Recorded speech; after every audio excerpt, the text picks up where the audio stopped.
अमेरिकी राष्ट्रपति Donald Trump ने फिलिस्तीनी गुट हमास को गाजा में युद्ध विराम से पीछे हटने पर बड़े हमले की धमकी दी है।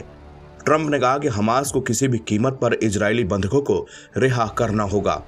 इस पर हमास ने जवाब दिया कि इन धमकियों का कोई मतलब नहीं है, इससे चीजें और ज्यादा खराब होंगी। जरूरी ये है कि दोनों पक्ष युद्ध विराम की शर्तों का सम्मान करें ताकि सब ठीक चलता रहे। हमास ने इजराइल पर युद्ध विराम की शर्तों के उल्लंघन का आरोप लगाते हुए शनिवार को होने वाली अगली बंधक रिहाई स्थगित करने का ऐलान किया है। हमास के प्रवक्ता सामी अबू जहरी ने कहा कि अमेरिकी राष्ट्रपति डोनाल्ड ट्रंप इजरायली बंधकों की रिहाई चाहते हैं तो उन्हें याद रखना चाहिए कि समझौते के आगे बढ़ने के लिए दोनों पक्षों की ओर से उसका सम्मान करना जरूरी है। ट्रंप की धमकी भरी भाषा का कोई महत्व नहीं है, ये सब सिर्फ मामले को ज्यादा पेचीदा बनाता है। ऐसे में संयम दिखाते हुए इस पर आगे बढ़ने की आवश्यकता है। हमास ने सोमवार को एक बयान जारी करते हुए कहा कि वो बंधकों की रिहाई रोक रहा है क्योंकि इजराइल युद्ध विराम समझौते का उल्लंघन कर रहा है। हमास के बयान पर इजराइल ने नाराजगी जताई है तो अमेरिकी राष्ट्रपति ट्रंप भी गुस्से में है।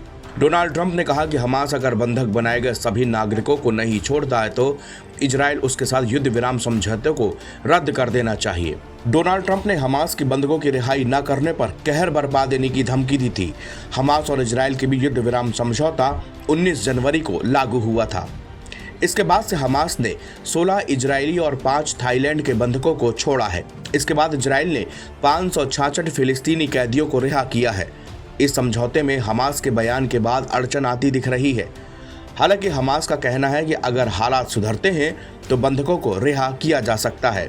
हमास नेता डॉक्टर बासिम नईम बासिम ने कहा है कि हम समझौतों को लेकर प्रतिबद्ध हैं और स्थिति में सुधार होने पर शनिवार को बंधकों को सौंपने के लिए भी तैयार हैं। इजरायली पीएम बेंजामिन नेतन्याहू ने कहा कि अगर हमास शनिवार दोपहर तक बंधकों को रिहा नहीं करता तो बंधक युद्ध विराम समझौता समाप्त हो जाएगा। नेतन्याहू ने राजनीतिक और सुरक्षा कैबिनेट की बैठक के समापन के बाद इजराइल के अगले कदमों के बारे में विस्तार से बताया। ये बैठक मंगलवार की दोपहर को हमास द्वारा बंधक युद्ध विराम समझौते के उल्लंघन पर चर्चा करने के लिए बुलाई गई थी। हमास ने कहा कि वो शनिवार को इजरायली बंधकों को रिहा करने की स्थिति में नहीं है। ऐसे में बंधकों की रिहाई में समय लग सकता है। नेतन्याहू ने कहा कि अगर हमास शनिवार दोपहर तक हमारे बंधकों को वापस नहीं करता तो युद्ध विराम समाप्त हो जाएगा और आईडीएफ तब तेज लड़ाई फिर से शुरू कर देगी। नेतन्याहू ने कहा तब ये लड़ाई तब तक चलेगी जब हमास को निर्णायक रूप से पराजित नहीं कर दिया जाता। उन्होंने कहा कि ये निर्णय कैबिनेट सदस्यों द्वारा सर्वसम्मति से लिया गया है। एक इजरायली अधिकारी का कहना है कि हमें उम्मीद है कि आने वाले दिनों में 9 जीवित बंधकों की रिहाई हो जाएगी। जरूरी नहीं कि शनिवार को ही हो, शनिवार को 3 और उसके बाद कुछ और दिनों में बंधकों की रिहाई हो सकती है। एनबीटी ऑनलाइन की रिपोर्ट।